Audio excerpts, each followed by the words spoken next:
sana'y walang direksyon. Tila kay lupit-lupit nitong panahon.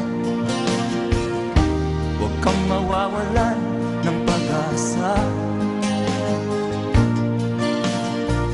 kailanman ay di nag-iisa.